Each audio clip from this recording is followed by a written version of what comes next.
Hello, my name's Ronnie Nichols, and I'm making a little series of videos to document a project I'm working on.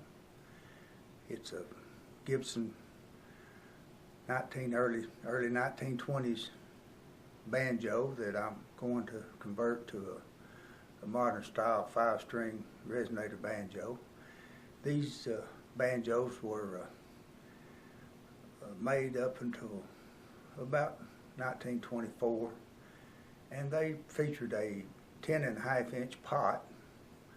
Most of them were tenor banjos. They made a few 5-strings, but they're few and far between.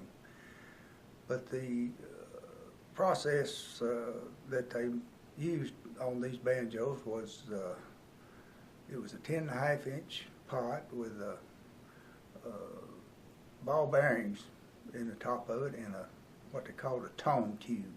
It was a hollow brass piece that sat on the top of these ball bearings. The ball bearings sit down in a hole and had a little washer underneath them, and it allowed the ball bearings to sit up above the shell.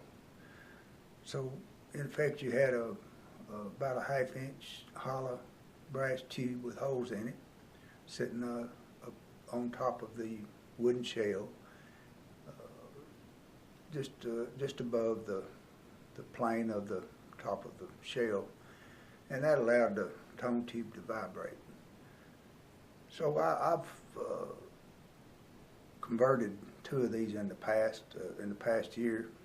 I converted 2 of them to 5 strings and was pretty happy with the tone they produced and the sound that they produced. So this video is, I'm going to make a series of them, document the conversion of this banjo into a 5-string. We'll fabricate a flange,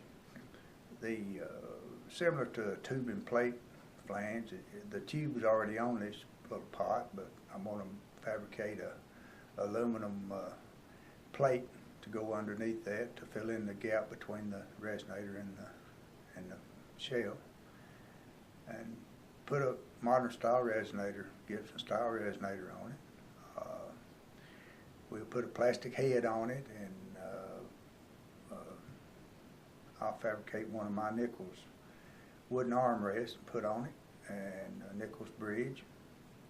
We'll make a 5-string neck to go on it and set it up to play pretty modern style 5-string banjo music. These pots have been overlooked by banjo pickers for several years, all the years I guess. The 11-inch pot was the standard, and these 10.5-inch pots are something that people figured were junk, I guess. But they were designed in the era when Lloyd Lower worked at Gibson, and in 1924 Lower left Gibson, and in 1925 somebody had the bright idea to weld a piece on the outside of this 10.5-inch tone tube and make it 11-inch diameter, and they welded another piece on the top of the tone tube to make it an arch top. They also added some springs underneath these ball bearings, and it's my opinion that these changes they made detracted from the sound instead of adding to it. That's just my opinion. It doesn't mean anything, but we've done a lot of experimenting with this stuff, and when they changed those tone rings, they lasted about 2 years, 25 and 26, and then the next year they put the cast bell bronze tone rings in the banjos and arch tops and the flat heads, and as they say, the rest is history. But we're going to try to document the changes we made in this banjo and show you what it looked like before and process. You may not be interested at all. If you are, well, follow along with us.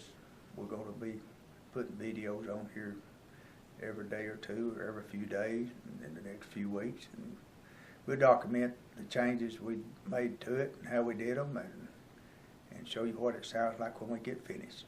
Thanks.